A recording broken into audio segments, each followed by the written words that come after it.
समंदर की गर्जना जब द्वारका के प्राचीन तटों को हिलाती है तो हवा में एक अनजाना कंपन उठता है। एक ऐसा कंपन जो सिर्फ आवाज नहीं, एक बुलावा है।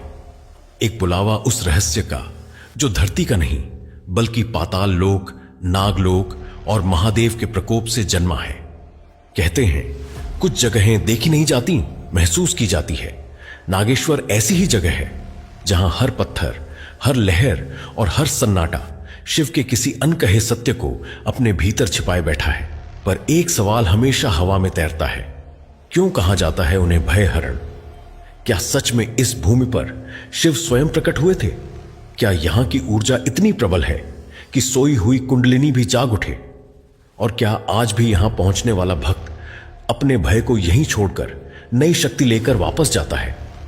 आज हम आपको लेकर चल रहे हैं उसी पवित्र तट पर, द्वारका के उस छोर तक जहां समुद्र आदर में शांत हो जाता है, जहां खड़ा है एक स्वयंभू अनंत काल से तेजस्वी शिवलिंग नागेश्वर। यह वह स्थान है जहां शिव अपने सबसे प्रचंड, सबसे रहस्यमयी और सबसे अभय रूप में विराजते हैं। और इस श्रृंखला के 9वें अध्याय में हम प्रवेश कर रहे हैं नागों के देवता, भय के विनाशक नागेश्वर ज्योतिर्लिंग के दिव्य रहस्यों में। यह कहानी आपके सामने वह रूप खोलेगी जिसे समझने में आर्षि मुनियों ने युगों लगा दिए। एक ऐसा रूप जो अग्नि की तरह ज्वलंत और ब्रह्मांड की तरह असीम है, क्योंकि नाम नागेश्वर सिर्फ एक नाम नहीं, एक संकेत है, एक दरवाजा है, एक रहस्य है जिसके पीछे छिपे हैं नागों की अग्नि जैसी शक्ति और शिव का कालांतक रूप। नाग पाताल लोक के वे योद्धा जिनकी रफ्तार वज्र जैसी और शक्ति देवताओं को भी विस्मित कर दे, और शिव वो महाकाल जो काल को भी भस्म कर दे। जब ये दोनों शक्तियां मिलती हैं तो जन्म लेता है एक ऐसा रूप जो डर को पी जाता है और भीतर की अग्नि को जगा देता है। नागेश्वर शिव जिनके कंठ में विराजते हैं वासुकी नाग, ना कोई अलंकार, ना कोई आभूषण, केवल एक संकेत, कुंडलिनी के जागरण का, उस चेतना के उत्थान का जो मनुष्य को साधारण से उठाकर दिव्यता की ओर ले जाती है। नागेश्वर वह स्थान है जहां नाग केवल प्रतीक नहीं बल्कि स्वयं प्रकट होने वाली ऊर्जा है। समुद्र की लहरों और नागों की चेतना के बीच शिव मानो यह कह रहे हों, डर वहीं तक है जहां मैं नहीं। नाग और ईश्वर, इन दोनों की संयुक्त शक्ति ही है नागेश्वर। एक ऐसा नाम जो भय को केवल मिटाता नहीं, उसे अस्तित्वहीन कर देता है। पश्चिम भारत में फैला एक रहस्यमय भूभाग दारुक वन। ऊपर से देखो तो हरा भरा, शांत, सुहावना, लेकिन भीतर मानो हर पेड़, हर हवा, हर छाया में छिपा हो कोई अंधकार।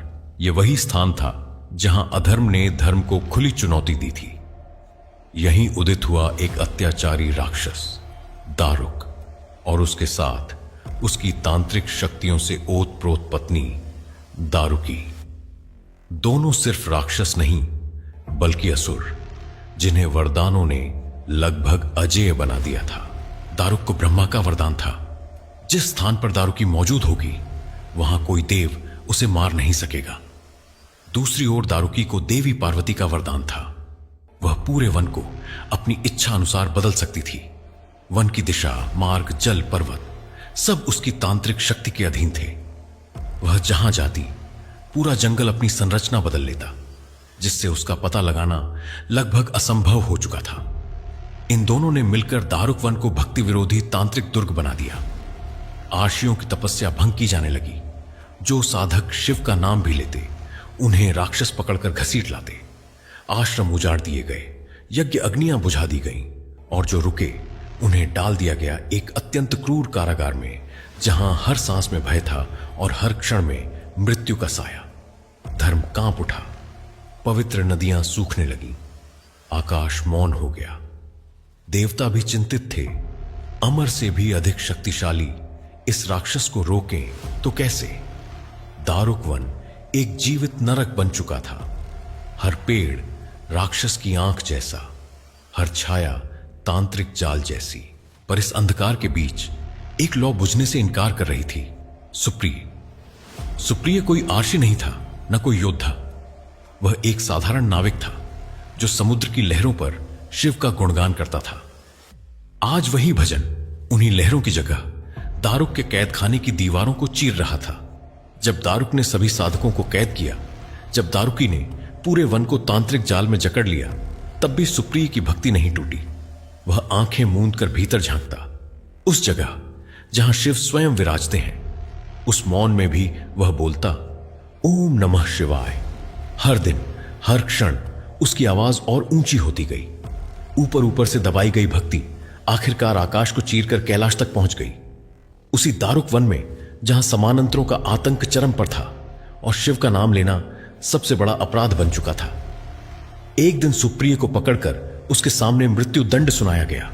शिव का भजन करने की सजा मृत्यु। लेकिन जैसे ही यह आदेश घोषित हुआ, ब्रह्मांड ठहर गया। गगरजना फटी, धरती कांप उठी, दिशाएं भयभीत हो गईं। आकाश लाल अग्नि से चमक उठा और उस अग्नि के बीच प्रकट हुए महादेव। अब वे केवल शांत कैलाशपति नहीं थे, वे थे प्रलय के देवता। रौद्र, विकराल, महासर्पों से अलंकृत, तीसरे नेत्र में धकती ज्वाला ली। दारुक और दारुकी तंत्र मंत्र का सहारा लेकर पूरा जंगल दूसरी जगह ले जाने लगे। लेकिन यह क्षेत्र अब शिव की चेतना से भर चुका था। तंत्र की सारी शक्तियां ध्वस्त होने लगी। दारुक ने शिव से युद्ध किया। जैसे ही वह दारुकी से कुछ दूर हुआ, ब्रह्मा का वरदान निष्प्रभावी हो गया और उसी क्षण महादेव का त्रिशूल चमका। उसकी ऊर्जा ने दारुक को क्षण भर में भस्म कर दिया। दारुकी भागी, वन की संरचना बदलने लगी। लेकिन अब उस वन में भी शिव का ही शासन था। उसकी तांत्रिक शक्तियां एक एक कर विलीन हुई। वह शिव के चरणों में गिर पड़ी। हे महादेव, मुझे क्षमा करें। शिव ने दारुकी को मृत्यु नहीं दी। उन्होंने कहा, तेरा उद्धार मेरे उपासकों की रक्षा में है, और उसे अधरक्षक रूप देकर उसके तांत्रिक पापों का अंत कर दिया। अर्षि मुनि साक्षी थे उस दिव्य दृश्य के। सुप्रिय के आंसुओं में भक्ति थी, भय नहीं। और उसी स्थान पर जहां भय का साम्राज्य था, अब स्थिर हुई शिव की अचल ज्योति। यहीं प्रकट हुए भयहरण नागेश्वर, वह शक्ति जो हर भय को समाप्त कर देती है और हर आत्मा में उस दिव्यता को जगाती है जो युगों से सुप्त पड़ी है। यह कोई साधारण कथा नहीं है, यह उस दिव्य महागाटा का प्रमाण है जहां एक भक्त की पुकार से स्वयं शिव इस धरती पर अवतरित हुए। दारुक और दारुकी के अंत के बाद जब तांडव की ज्वालाएं शांत हुईं और अंधकार के पर्दे हटे, तो उस भूमि पर एक चमत्कारी ज्योति प्रकट हुई। न कोई स्थापना, न कोई यज्ञ, न कोई वेदी, बस धरती ने स्वयं झुककर मंगलाई ली। और धुएं, ध्वनि और दिव्य ऊर्जा के बीच प्रकट हुए एक काला, चिकना और रहस्यमय शिवलिंग। यह कोई साधारण शिवलिंग नहीं था, यह था आत्ममूल, स्वयंभू, स्वयं प्रकट शिव स्वरूप। जिस स्थान पर शिव ने दारुक का वध किया, जहां भक्त सुप्रिय की भक्ति का उत्तर खुद महाकाल ने दिया, वहीं से फूटी एक अद्वितीय ऊर्जा और वहीं बना नागेश्वर ज्योतिर्लिंग। ना किसी ने इसे तराशा, ना किसी ने इसे स्थापित किया। यह शिव का स्वयं का रूप था जो इस धरती पर प्रकट हुआ, जैसा है वैसा ही। यह शिवलिंग पूरी तरह से काला और चिकना है। इसके ऊपर कोई छोटी नहीं, कोई अलंकरण नहीं, बस एक रहस्यमय तेज जो आंखों से नहीं, आत्मा से महसूस होता है। जहां अधिकांश शिवलिंग किसी वैदिक प्रक्रिया द्वारा प्रतिष्ठित होते हैं, नागेश्वर का शिवलिंग किसी वैदिक रचना का हिस्सा नहीं था। यह ब्रह्मांडीय प्रतिक्रिया थी, एक जगह जहां धरती और आकाश के बीच खुद शिव ने शरीर लिया। यह रहस्य सिर्फ नागेश्वर तक सीमित नहीं है। भारतवर्ष में ऐसे कई स्थान हैं जहां शिव ने स्वयं प्रकट होकर अपने भक्तों की पुकार सुनी। ऐसे 12 प्रमुख स्वयंभू शिवलिंगों में से एक है नागेश्वर, जहां शिव किसी मूर्तिकार की रचना नहीं, बल्कि खुद की चेतना से आकार लेते हैं। इन आत्ममूल शिवलिंगों की विशेषता यही होती है, इनका आकार अक्सर असामान्य होता है। यह चिकने होते हैं, कुछ झुके होते हैं, कहीं से चौड़े, कहीं से गोल, लेकिन हर एक से वही ऊर्जा, वही शून्य की ध्वनि, वही ओम उठती है। नागेश्वर केवल मंदिर नहीं है, यह एक ब्रह्मांडीय द्वार है जहां एक समय में धर्म पर छाया अंधकार और उसी अंधकार को चीरते हुए प्रकट हुआ एक ऐसा तेज जिसने युगों तक भक्ति और शक्ति का मार्ग प्रशस्त किया। धरती पर कुछ स्थान ऐसे होते हैं जहां ऊर्जा सिर्फ बहती नहीं, वहां जागृत होती है। जहां हवा सिर्फ चलती नहीं, वहां हवा सांस लेती है। और नागेश्वर ऐसा ही एक स्थान है।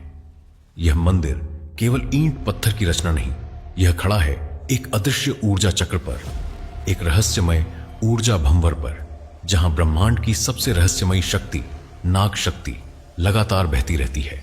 यहां का हर कण, हर धड़कन, हर स्पंदन सीधे जुड़ा है कुंडलिनी से, उस सर्पिणी ऊर्जा से जो हर मानव शरीर के मूलाधार में सोई रहती है।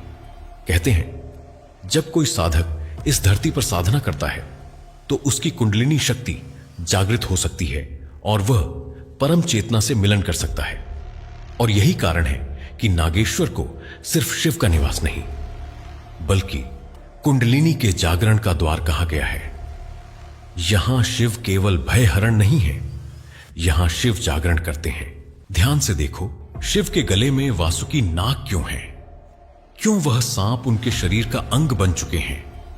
क्योंकि शिव ही वह शक्ति है जो नाग शक्ति को नियंत्रित करते हैं, जो कुंडलिनी की गति के मार्गदर्शक हैं।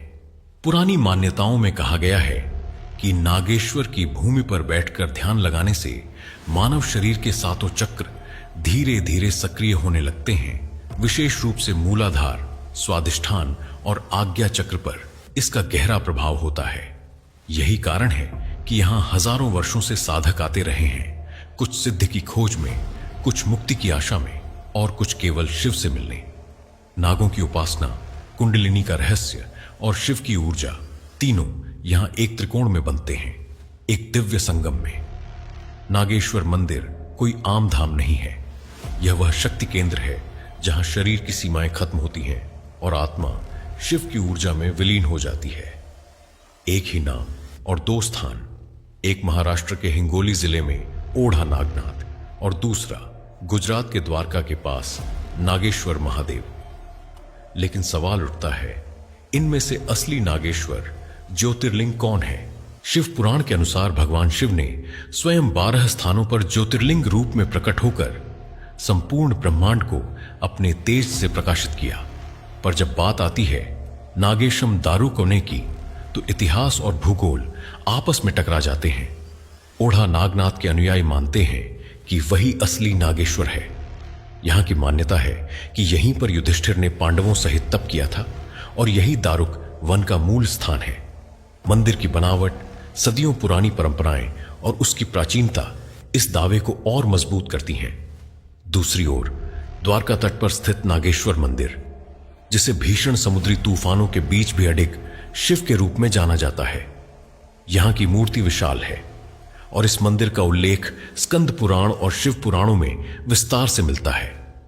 कहा गया है कि दारुक वन समुद्र के समीप स्थित था, जहां राक्षसों का आतंक था, और द्वारका का नागेश्वर एक समुद्र तट पर स्थित है। तो क्या यही वह स्थान है जहां दारुक और दारुकी का आतंक टूटा था, जहां शिव ने रौद्र रूप में अवतरण किया था और जहां स्वयंभू शिवलिंग आज भी शांत है पर अपार ऊर्जा से भरा हुआ? पुराणों की गहराई में उतरें तो शिव पुराण के कोटि रुद्र संहिता में स्पष्ट उल्लेख है, दारुकवने नागेश्वरम, यानी दारुक वन में स्थित नागेश्वर। और दारुक वन को पश्चिमी समुद्री क्षेत्र के रूप में वर्णित किया गया है, जो गुजरात की ओर संकेत करता है। वहीं स्कंद पुराण में भी समुद्र तटीय दारुक वन का वर्णन है, जहां से समुद्र की गर्जना सुनाई देती है और जहां शिव ने नागों के बीच अवतरण लिया। तो क्या इसका अर्थ यह निकाला जाए कि गुजरात का नागेश्वर ही वह स्थल है जहां स्वयं शिव ने नागों के बीच स्वयंभू रूप में प्रकट होकर दारुक के आतंक का अंत किया था? या फिर ओढ़ा नागनाथ एक अलग अध्याय है जो किसी और कालचक्र का हिस्सा है? शायद शिव के रहस्य को कोई पूर्ण रूप से न समझ पाया है, क्योंकि वह सीमाओं से परे हैं, भौगोलिक भी और आध्यात्मिक भी। लेकिन इतना निश्चित है कि जहां भी नागेशम दारुकवने की गूंज होती है, वहीं साक्षात शिव भयहरण रूप में विराजमान होते हैं। एक ओर समुद्र की गर्जती लहरें और दूसरी ओर शिव की मौन जटा में बहती दिव्यता। यहीं खड़ा है काल से परे विनाश और सृजन का साक्षी नागेश्वर ज्योतिर्लिंग मंदिर। इस मंदिर की बनावट दक्षिण भारतीय वास्तुकला की छाप लिए हुए, ऊंचे गोपुरम, खंभों की जटिल नक्काशी और मंदिर के हर पत्थर में शिव तत्व की छाया। मुख्य गर्भगृह में विराजमान है काला चिकना अत्यंत रहस्यमय स्वयंभू शिवलिंग, जिसके स्पर्श से साधक की चेतना थर्रा उठती है। मंदिर की दीवारों पर बनी आकृतियां नागों की, शिव तांडव की और भक्त सुप्रिय की कथा को चित्रों में नहीं बल्कि ऊर्जा के स्पंदनों में सुनाया गया है। गर्भगृह का दरवाजा जैसे ही खुलता है, वहां एक नहीं कई युगों की कहानियां साथ में खुल जाती हैं। इतिहास गवाह है कि जब भी अधर्म बढ़ा, नागेश्वर मंदिर उसकी पहली चपेट में आया। मध्यकाल में विदेशी आक्रमणकारियों ने कई बार इस मंदिर को तोड़ा, इसके शिवलिंग को नष्ट करने की कोशिश की, लेकिन हर बार मंदिर टूटा और शिव ने ही टूटे स्थानीय राजाओं और भक्तों ने मिलकर इसका पुनर्निर्माण करवाया, कभी पत्थरों से तो कभी आस्था से। आज जो मंदिर हम देखते हैं वह कई जन्मों से गुजरकर जीवित खड़ा है, हर बार और अधिक तेजस्वी होकर। मंदिर परिसर में आज खड़ी है 80 फीट ऊंची शिव की विशाल प्रतिमा, जो न केवल एक स्थापत्य चमत्कार है बल्कि ध्यान की उस ऊंचाई का प्रतीक है जहां रौद्र में भी शांति होती है।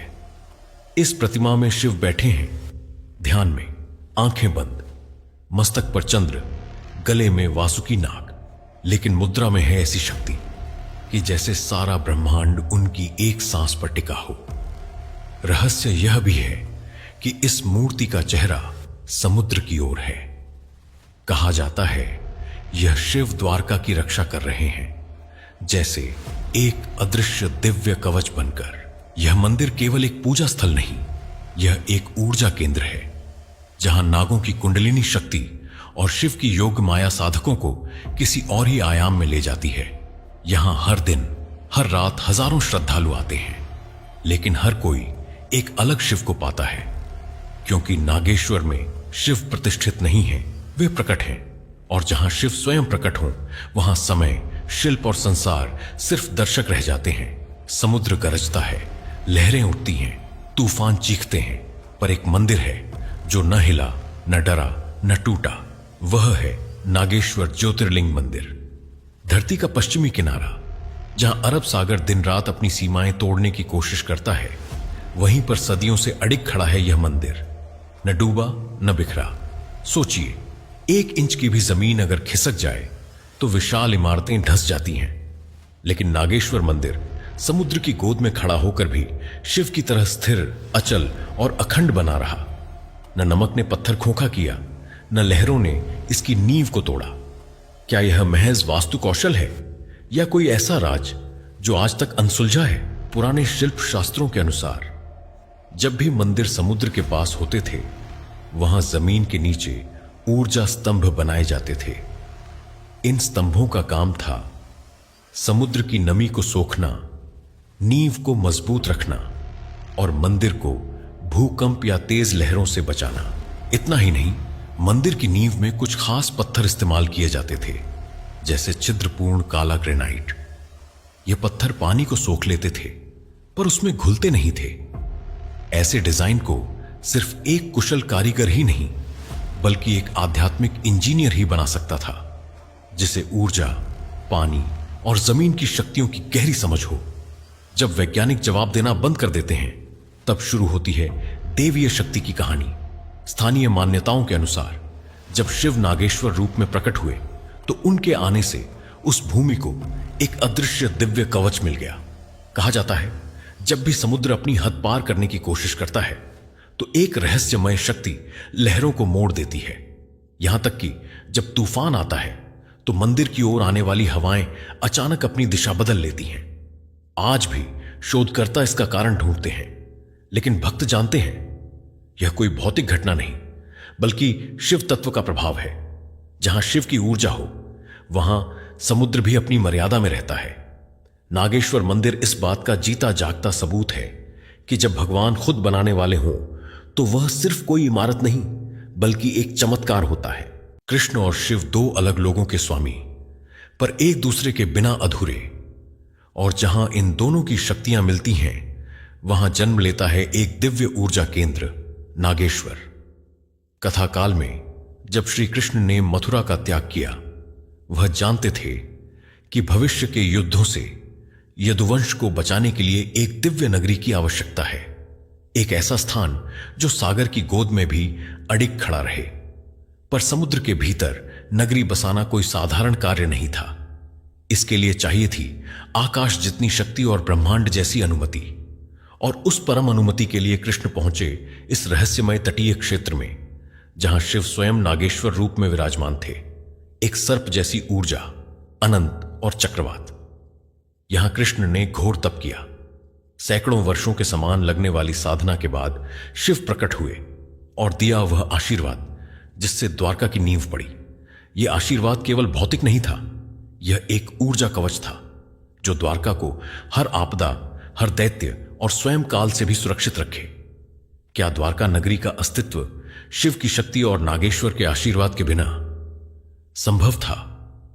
नहीं, क्योंकि द्वारका कोई साधारण नगरी नहीं थी। वह एक चेतन नगरी थी जिसकी हर ईंट में था शिव का स्पंदन और हर गली में गूंजता था कृष्ण का संगीत।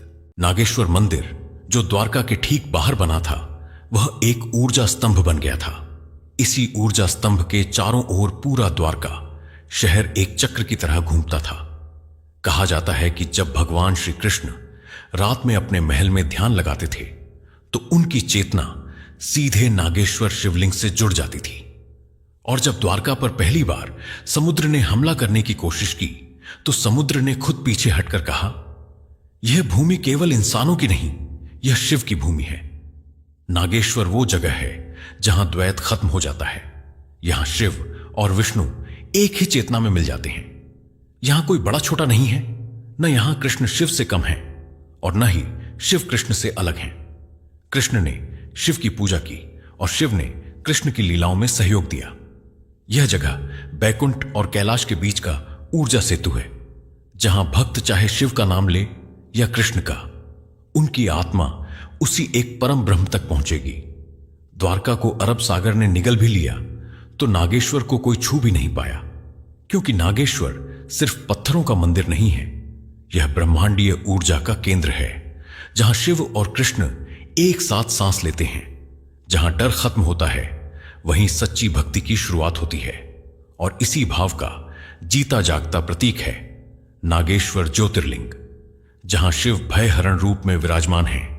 वे सिर्फ शरीर से नहीं बल्कि आत्मा से भय मिटाते हैं। नागेश्वर नाम में ही नागों की शक्ति और शिव के निवारक स्वरूप का संगम गूंजता है।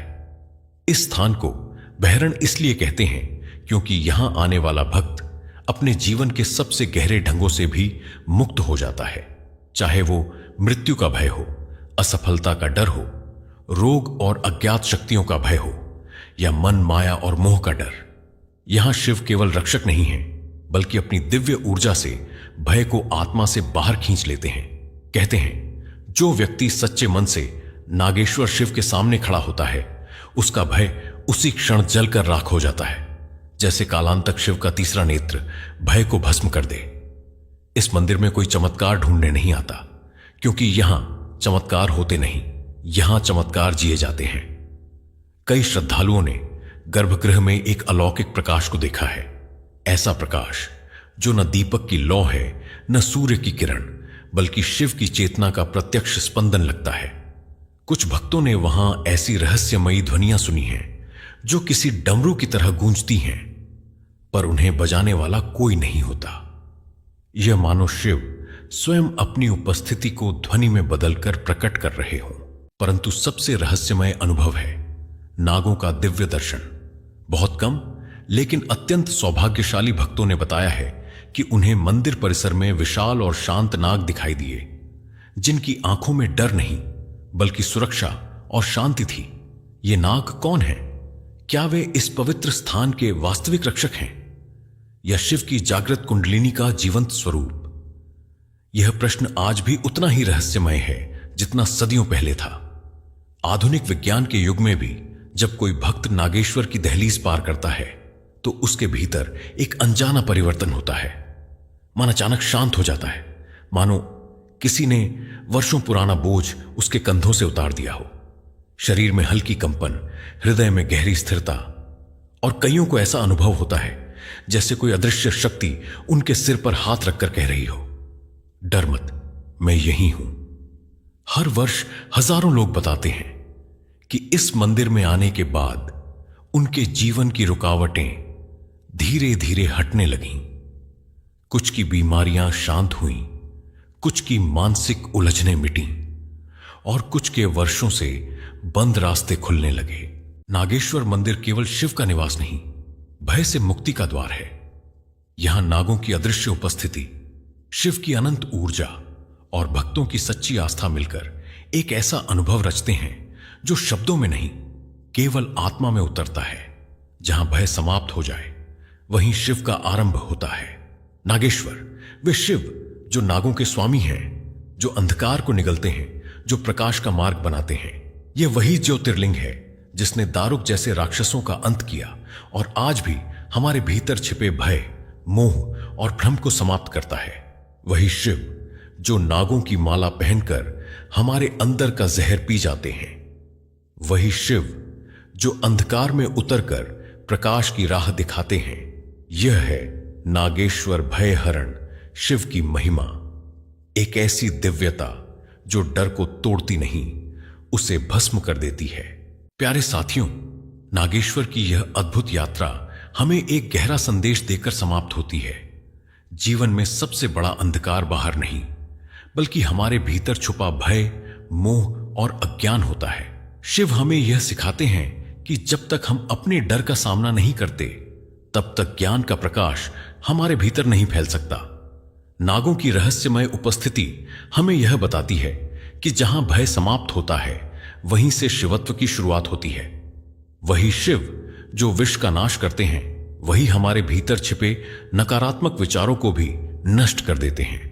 नागेश्वर इस बात का प्रतीक है कि हर व्यक्ति के भीतर एक छुपी शक्ति है जो सिर्फ तभी जागती है जब हम स्वयं को सत्य के सामने समर्पित कर देते हैं। मंदिर सिर्फ पत्थरों का ढांचा नहीं, बल्कि एक ऊर्जा केंद्र है जो हमें याद दिलाता है कि ईश्वर तक पहुंचने के लिए शब्दों, मंत्रों या भीड़ की जरूरत नहीं। सिर्फ एक शांत मन, सच्ची श्रद्धा और पूर्ण समर्पण चाहिए। यह कहानी हमें यह भी सिखाती है कि रहस्य कभी समाप्त नहीं होते। जैसे शिव अनंत हैं, वैसे ही उनकी कहानियां और उनके मार्ग भी अनंत हैं।